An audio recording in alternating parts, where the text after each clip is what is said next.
It started with a question that sounded simple, but carried the weight of a national debate. A live studio, bright lights, a routine daytime segment. And then, in a matter of seconds, the tone shifted.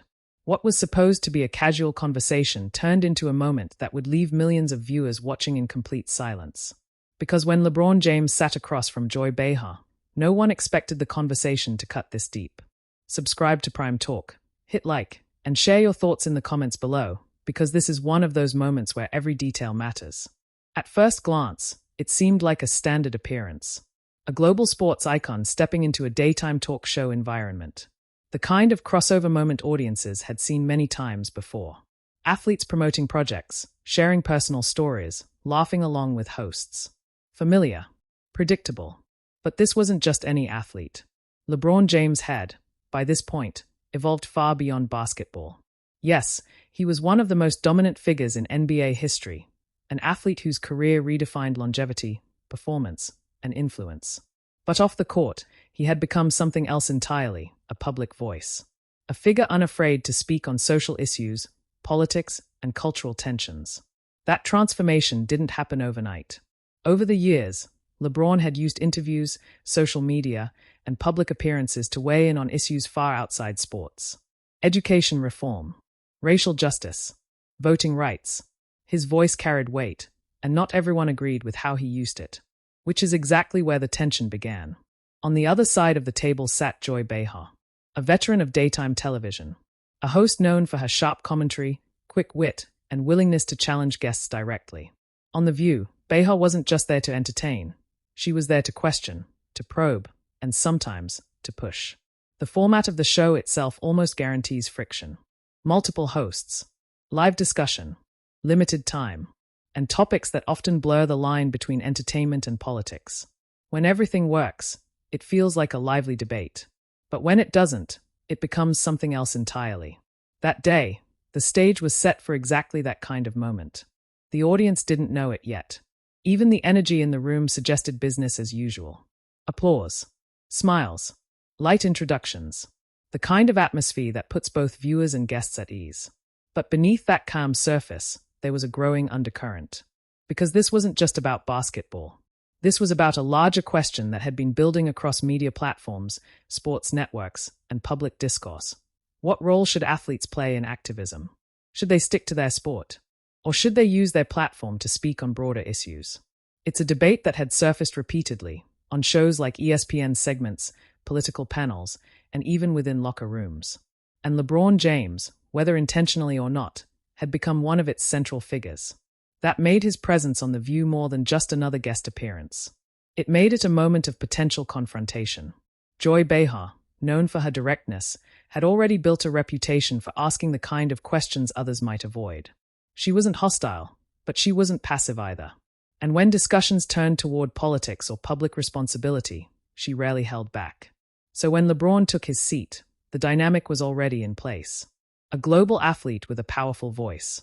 A host unafraid to challenge that voice. And a live audience watching every second unfold in real time. There was no delay. No editing. No opportunity to soften the edges.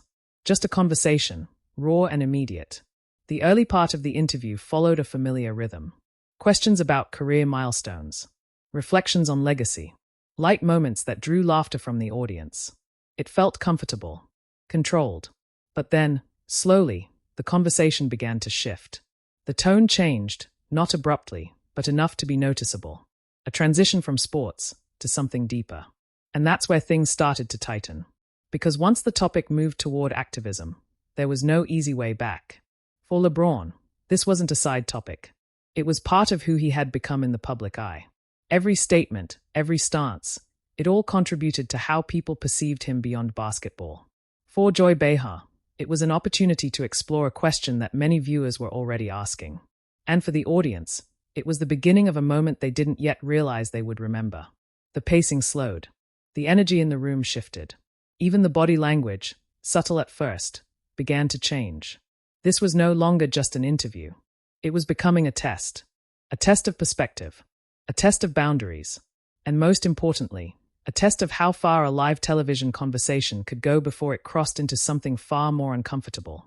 Because in live TV, there's a point where questions stop being routine and start carrying consequences. And that point was getting closer. Very slowly, very deliberately.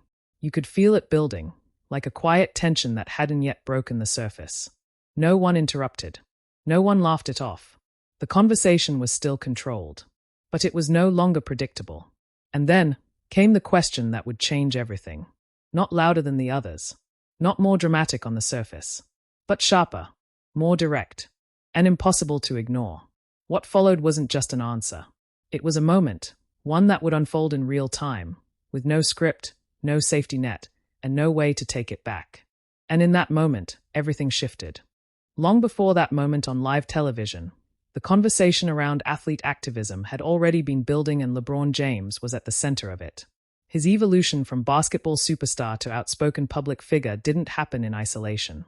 It unfolded over years, shaped by both personal experience and a changing cultural landscape. Early in his career, LeBron's focus was almost entirely on performance, championships, records, and cementing his place among the greatest to ever play the game. But as his influence grew, so did the expectations placed on him. Fans didn't just watch what he did on the court, they listened to what he said off it. And LeBron made a deliberate choice. He wasn't going to stay silent.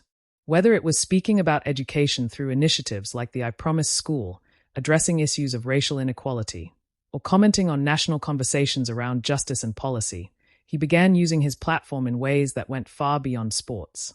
For many, it was admirable, a sign of leadership and responsibility. But for others, it raised questions. Should athletes be this involved in political and social discussions? Where is the line between influence and overreach? And who gets to decide? These weren't abstract debates, they were playing out daily across television panels, social media, and opinion columns. On networks like ESPN, analysts debated his statements. Commentators dissected his interviews. Every quote became part of a larger narrative, and the reactions were rarely neutral. Supporters praised his willingness to speak up, framing him as a modern example of athlete activism, someone following in the footsteps of figures who had used their visibility to push for change. Critics, however, questioned whether his influence should extend into areas outside of basketball. Some argued that sports and politics should remain separate. Others challenged specific viewpoints he expressed, turning individual comments into broader controversies. This growing divide meant that every public appearance carried more weight than before. Every interview had the potential to become something bigger. And that's exactly what made his appearance on The View different. Because The View wasn't a sports show. It was a space where entertainment, politics, and culture intersected, often unpredictably. The hosts didn't just ask about achievements. They explored opinions, beliefs, and perspectives. And among them, Joy Behar had built a reputation for leaning into those conversations. She wasn't known for avoiding difficult topics. If anything, she moved toward them. That dynamic alone created a subtle tension before the interview even began. Producers prepare for these moments carefully. Guest appearances are planned, topics are outlined, and there's usually a shared understanding of how far a conversation might go. But live television has its own rules. Once the cameras are rolling, anything can happen. And with a guest like LeBron, someone whose words often carried national attention, the margin for unpredictability became even wider. In the days leading up to the interview, public discourse around athlete activism was particularly active.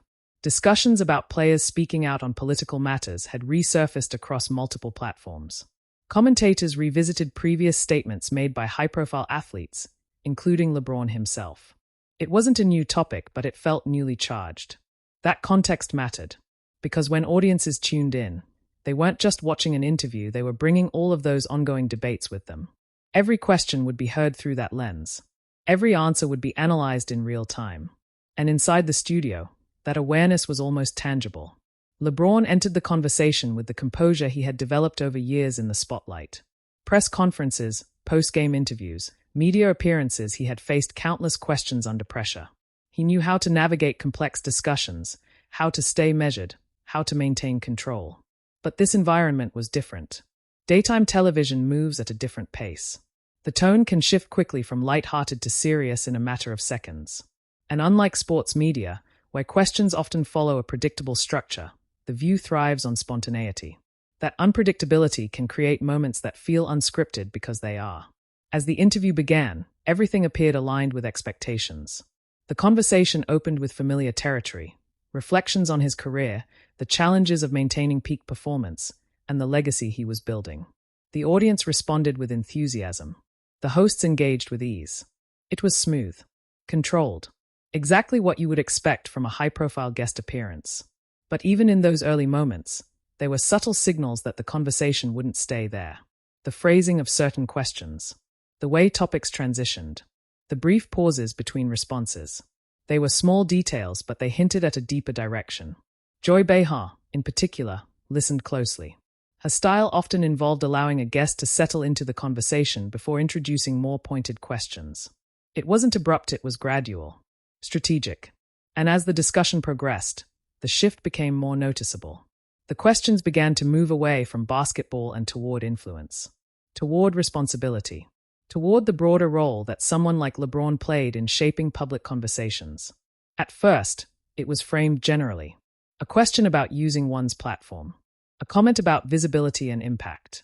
LeBron responded as he often did, calmly, thoughtfully, with an emphasis on perspective. He spoke about the importance of understanding one's community, about using opportunities to create positive change, about the responsibility that comes with being heard by millions. Nothing controversial, nothing confrontational, but the direction was clear. The conversation was narrowing, and once it reached a certain point, there would be no way to widen it again. Because discussions about activism are rarely neutral. They carry weight, they invite interpretation, and they often reveal differences in perspective that can't be easily smoothed over. Inside the studio, the atmosphere began to change in ways that weren't immediately obvious to viewers at home but could be felt by those paying close attention. The laughter became less frequent, the pauses slightly longer, the tone more deliberate. Even the audience's reactions shifted from spontaneous applause to quieter, more measured responses. It was as if everyone sensed that the conversation was approaching something significant, something that would define the interview. And at the center of it all were two individuals with very different roles. LeBron James, accustomed to leading conversations, but also aware of the scrutiny that came with every word he spoke. Joy Behar, experienced in guiding discussions toward critical points, unafraid to ask questions that might challenge a guest's perspective. Neither interrupted, neither escalated, but both understood the direction things were heading.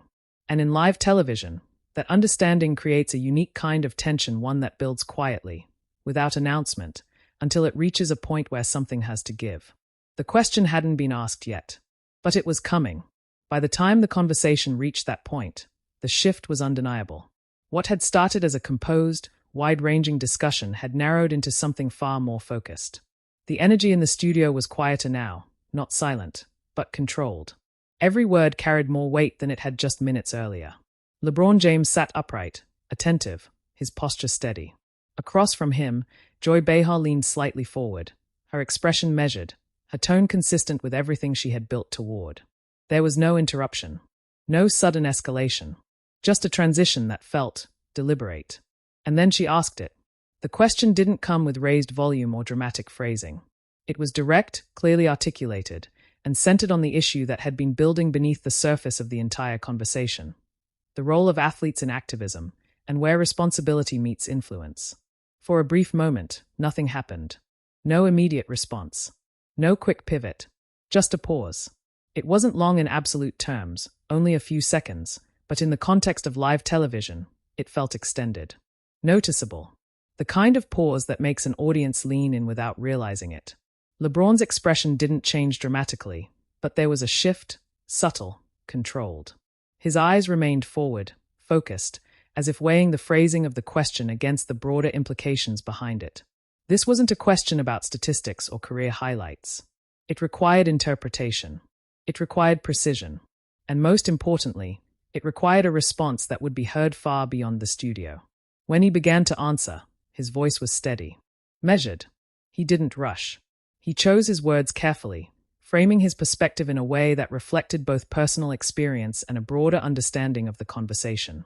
He spoke about platform, about awareness, about the importance of using visibility responsibly. But as he continued, the dynamic in the room began to shift again. Joy Behar didn't interrupt, but she followed closely. Her body language suggested engagement, not agreement or disagreement, but attention. She allowed the response to unfold, then moved in with a follow-up. Another question. More specific this time. It narrowed the focus further, not just on the general idea of activism, but on how it intersects with public expectation and influence. Again, LeBron paused. Shorter this time, but still present. His posture remained composed, but the pacing of his response changed slightly. There was more deliberation between phrases. A subtle recalibration. The conversation was no longer flowing, it was being navigated. Each statement carried an awareness of how it might be interpreted. Each pause created space for that interpretation to settle. The audience, which had earlier responded with applause and laughter, was now almost completely still. No audible reactions interrupted the exchange. The silence wasn't empty, it was attentive. Focused. The kind of silence that only happens when people recognize they are watching something unfold in real time. On The View, moments like this are rare but unmistakable. There are no edits to soften edges. No opportunity to reframe in post-production. Everything exists exactly as it happens. And in this moment, what was happening was a conversation balancing on precision. Joy Behar leaned in again, not physically, but through her tone. Her next question built directly on what had just been said. It wasn't confrontational in delivery, but it carried a level of specificity that made it difficult to answer in broad terms. It asked for clarity, for definition, for a position. LeBron listened without interruption. His expression remained controlled, but the rhythm of the exchange had fully shifted now. There was no return to lighter topics. No diversion. This was the center of the conversation. When he responded, his words came slower than before. Still composed. Still measured. But clearly deliberate. He reiterated his perspective, emphasizing personal responsibility, the importance of awareness, and the role of individuals in using their platforms to address issues they believe matter. It was consistent with what he had said publicly before. But in this setting, with the question framed this way, the response carried a different weight. Because now it wasn't just a statement. It was part of a direct exchange. A live dialogue. And that difference matters. Joy Behar allowed the answer to land. There was no immediate interruption. No visible reaction that signaled approval or disagreement. Just a brief pause. And in that pause, the tension became fully visible. Not through raised voices or sharp exchanges, but through restraint. Through pacing. Through the absence of noise. The camera remained steady, capturing both sides of the conversation. No dramatic cuts. No change in framing. Just two individuals engaged in a moment that neither could fully control once it began. LeBron's posture remained steady, but his focus was fixed. He wasn't looking away. He wasn't deflecting. He stayed within the conversation, responding directly to what was being asked. Joy Behar, for her part, maintained her approach. Calm, direct, structured. She didn't escalate, but she didn't step back either. Instead, she held the line, keeping the discussion centered on the question she had introduced. That balance, between control and tension, is what defined the moment. It wasn't explosive. It wasn't chaotic. It was something more precise. A live exchange where both sides understood the weight of what was being said, and the audience understood it too. There was a point, brief but clear, where neither spoke. Not out of hesitation, but out of completion. The question had been asked. The answer had been given. And for a moment, the conversation had nowhere else to go.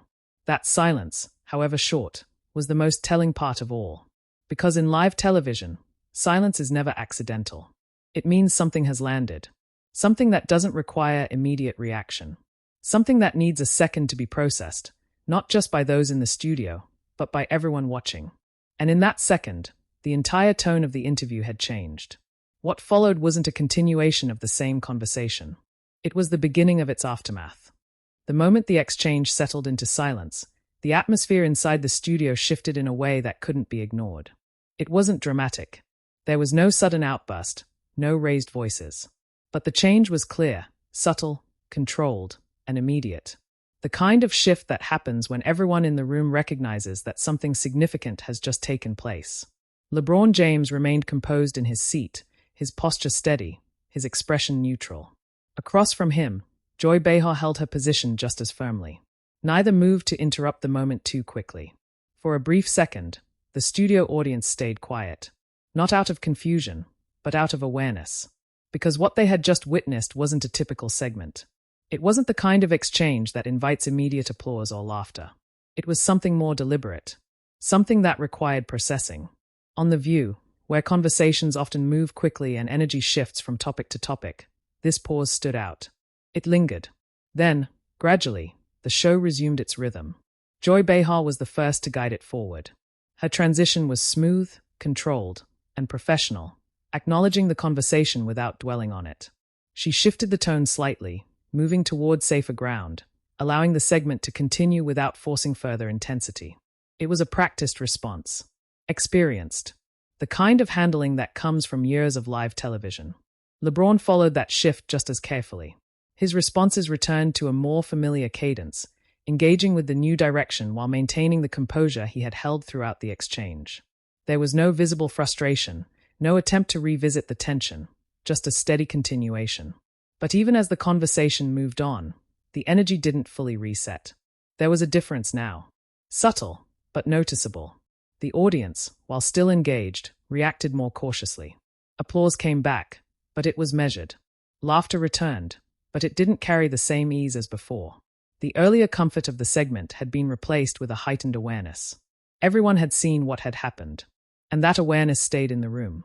When the segment eventually concluded, the transition to the next part of the show felt routine on the surface, but the moment lingered beyond the broadcast itself. Because live television doesn't end when the camera is cut. It continues in how people react afterward. Clips began circulating almost immediately. Short excerpts of the exchange, particularly the pause, the phrasing of the question, and the tone of the response, were shared across platforms.